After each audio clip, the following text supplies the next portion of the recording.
j'interviens effectivement au nom de la Confédération CGT. Et en tout premier, donc j'adresse au nom de cette confédération, au nom de la Confédération, un message évidemment de total soutien, de totale solidarité au combat que mènent maintenant les syndicats nationaux de l'inspection du travail et plus largement l'ensemble du personnel qui s'oppose à cette réforme Sapin. Bon, c'est pas forcément très simple aujourd'hui de parler devant un parterre de personnes convaincues évidemment de la bataille qu'on mène, tant ça fait des mois et des mois que par rapport à cette réforme si mal nommée pour un ministère fort, les syndicats et plus largement le personnel expriment, crient, hurlent son refus de voir cette réforme s'appliquer. Pourtant, voilà, malgré tous ces efforts, aujourd'hui, cette réforme se trouve, vient d'être validée par le Conseil des ministres, et se trouve entre les mains du Parlement. Alors l'inspection du travail, je tiens à le redire, pour une confédération que je représente, est pour nous un service public essentiel pour protéger les salariés des abus en matière, évidemment, de conditions de travail, mais pas seulement, hein, sur les questions de respect des salaires, du temps de travail, de la sécurité et de la santé. Et pour nous, l'autorité de l'inspection du travail repose sur 3 critères essentiels, qui sont son indépendance, et c'est pas un vain mot, hein, rappelé y compris dans la Convention de l'OIT 81, sa fonction généraliste, qui lui permet sa présence en tout lieu et à tout moment dans les entreprises, qu'elles soient petites ou grandes. Évidemment, son mariage et son mariage, c'est pas un vilain mot, son mariage territorial et son maillage territorial qui la rend de proximité au plus près des personnels et évidemment de tous ceux qui ont besoin de l'inspection du travail et de ses services. Alors, telle qu'elle est aujourd'hui, la réforme qui est présentée devant le Parlement remet en cause globalement l'ensemble de ces critères. Et cela provoquerait immanquablement un bouleversement parmi le personnel et un danger pour la protection des salariés. Je refais vite, hein, mais c'est remise en cause de l'indépendance du corps d'inspection, transformer des missions avec le moins de contrôle dans les entreprises, et notamment les plus petites, c'est là où il y en a le plus besoin, et désorganiser un maillage territorial qui est essentiel pour l'effectivité et l'efficacité des services. Et sous couvert évidemment de cette évolution et de cette réforme, il y a également, qui touche particulièrement évidemment le personnel, cette évolution de carrière qui cache derrière un véritable plan social de personnel. Alors les choix très contestables aujourd'hui d'inscrire ce projet de loi dans une transcription d'une ANI plus générale, hein, sur l'accord sur la formation professionnelle, et qui plus est dans une procédure accélérée, montre à quel point le ministre du Travail est fébrile sur ce projet. En effet, on pouvait considérer que cette proposition de loi, ce projet de loi, pouvait connaître un sort plus classique et un débat plus large et plus long, avec un aller-retour entre les chambres du Parlement, mais ce n'est pas le cas. Et on pouvait évidemment, pour prendre un peu plus de recul, après l'arrivée du Parti socialiste au gouvernement, en espérer, ou pour tout le moins attendre autre chose, et une plus grande écoute en tous les cas, une plus grande prise en compte des positions et des propositions des organisations syndicales de salariés. Or, ce n'est pas le cas, vous le savez tous, c'est l'autisme le plus complet qui s'affiche, tant pour cette réforme que pour bien d'autres d'ailleurs. Et il est fort de café, je trouve, de vouloir passer en force sur un dossier qui fait l'unanimité contre lui. En effet, j'ai eu l'occasion de participer à un comité technique ministériel où j'ai vu le vote de l'ensemble des organisations syndicales, et je peux en témoigner, aucune n'a voté pour. Donc je trouve quand même que pour un gouvernement qui prétend mettre le dialogue social en avant, c'est une attitude plutôt surprenante que de vouloir passer en force comme ça. Et les rencontres par la suite qu'on a pu avoir avec nos camarades du syndicat CGT et les cabinets du ministère montrent à quel point cet autisme est vraiment complet, à tel point qu'au bout de 2 heures et demie de discussion, on a tout juste obtenu de dire que peut-être il y aurait une réunion complémentaire, ce qui d'ailleurs n'a pas vraiment eu lieu, puisque derrière, il y a une espèce de certitude presque condescendante de la part de ces gens du pouvoir qui considèrent qu'ils ont raison sur tout ce qu'ils ont décidé, et peu importe l'avis, l'opinion des salariés concernés, et évidemment du public concerné, et plus largement de ces organisations représentatives. Mais pour bien comprendre ces enjeux, et c'est là-dessus que je voudrais surtout intervenir en tant que confédération, il faut qu'on mesure aujourd'hui qu'il y a bien sûr les conséquences de cette réforme, mais il faut aussi mesurer la cause qui a amené cette réforme, et je dirais la cause qui a amené l'ensemble des réformes qui sont aujourd'hui au devant de la scène. Nous devons mesurer les enjeux qui se jouent aujourd'hui dans notre pays, mais aussi regarder au niveau européen ce qui se passe. Un peu partout, en effet, les politiques d'austérité qui sont mises en avant au nom d'une réponse aux crises économiques, qui d'ailleurs, crise économique qui relève entièrement de la responsabilité des tenants politiques, tenants libéraux financiers qui règnent aujourd'hui dans l'Europe, et qui pourtant, ces crises ont comme victime essentielle évidemment les salariés. Évidemment, la Grèce est le symbole de cette situation, mais vous le savez, il y a bien d'autres pays aujourd'hui qui sont touchés par ces politiques d'austérité, le Portugal, l'Italie, l'Espagne, etc. À chaque fois, les mêmes recettes sont mises sur la table. Baisse des salaires, précarité, privatisation des services publics avec son lot de disparition de milliers d'emplois publics sous statut, et bien sûr, en contrepartie, toujours les mêmes recettes également, ce sont des milliards de cadeaux au patronat. La Commission de Bruxelles met la pression sur ces États pour qu'ils s'engagent toujours plus et plus vite sur des politiques libérales financières. Et la France a cédé aux sirènes de ce libéralisme financier. Et le récent pacte de responsabilité présenté par François Hollande,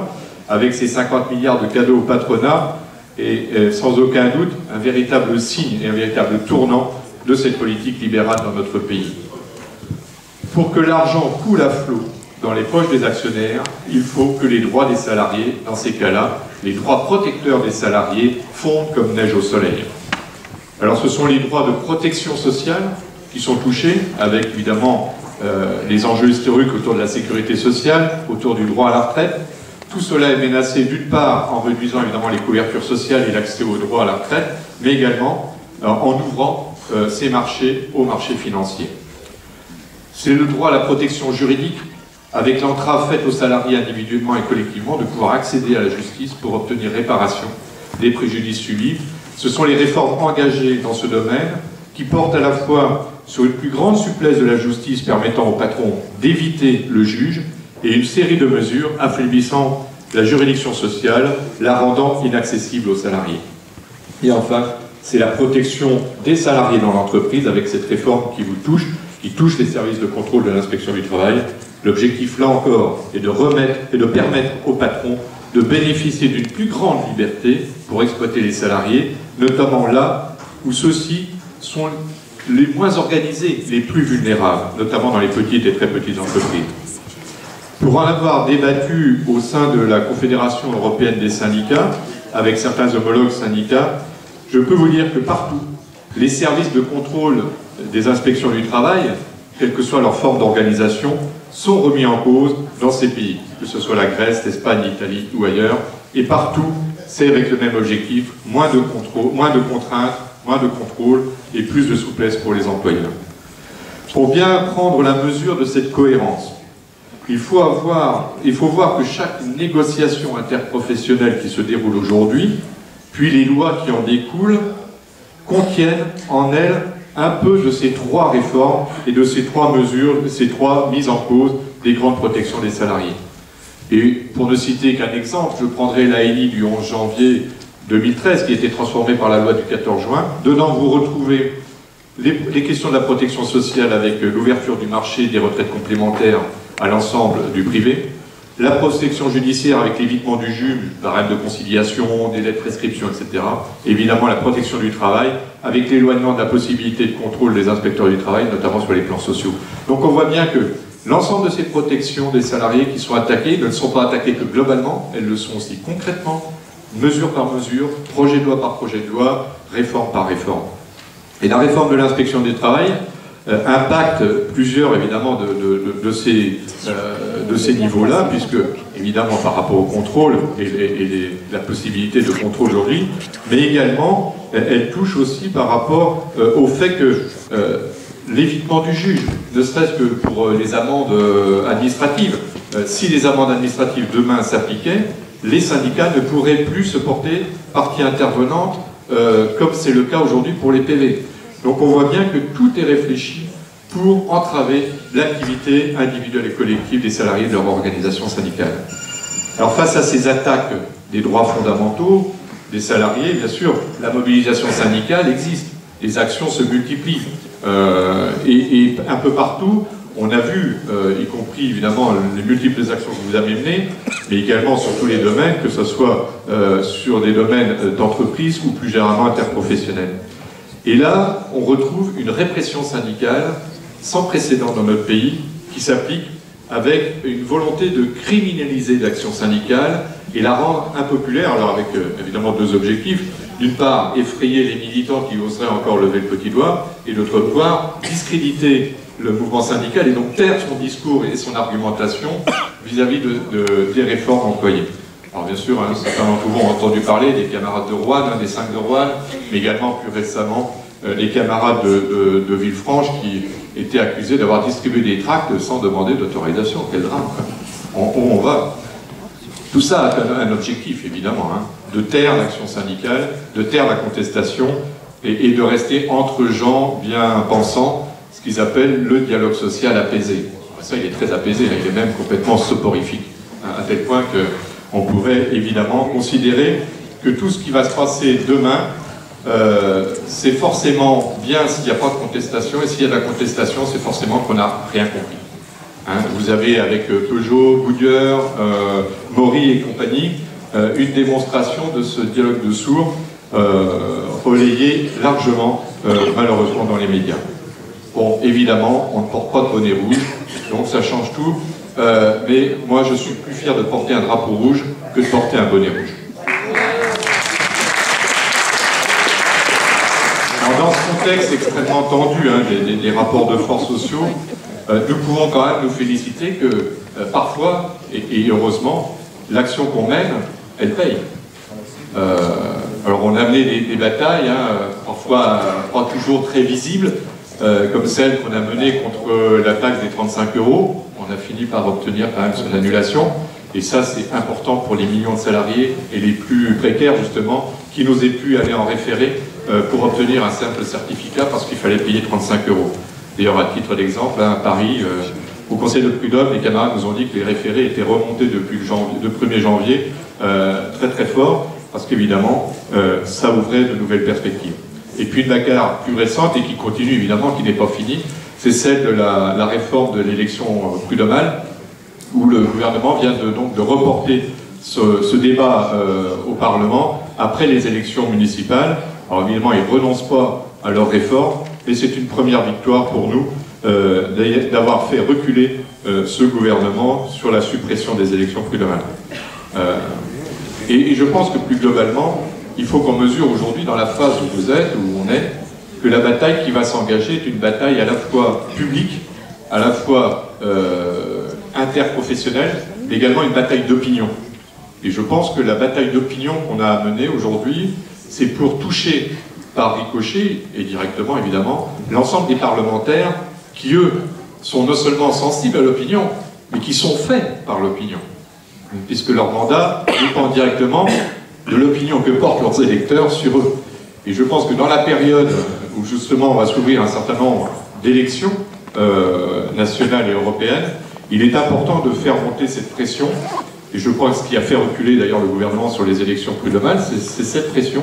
et c'est une réaction des sénateurs notamment sur la peur d'être contesté par la Constitution, le Conseil constitutionnel sur la validité de cette transformation. Et je crois qu'on a une possibilité, y compris sur la réforme qui nous est imposée aujourd'hui, de peser largement. Alors au niveau, évidemment le meeting d'aujourd'hui est un élément important de faire valoir cette opinion. Il faut qu'il soit relayé évidemment dans les médias et dans l'opinion publique. Et je pense que dans les jours qui viennent, il faut qu'on soit en capacité à tous les niveaux, que ce soit au niveau des départements, des circonscriptions, au niveau national, d'interpeller sénateurs et députés pour attirer leur attention sur l'erreur qu'ils commettraient en votant cette réforme. Nous le ferons au niveau national. La Confédération va avoir des rencontres avec les groupes parlementaires et avec évidemment les députés au niveau des commissions des affaires sociales des deux chambres, et nous réaffirmerons notre volonté de voir ce projet retiré en l'état, car il n'est pas pour nous possible que ce projet passe à l'Assemblée nationale puis au Sénat en lecture accélérée et avec le contenu qui est rejeté par l'ensemble des organisations syndicales et du personnel. Après, nous sommes évidemment disponibles pour regarder dans la démarche unitaire comment on peut travailler dans les jours qui viennent à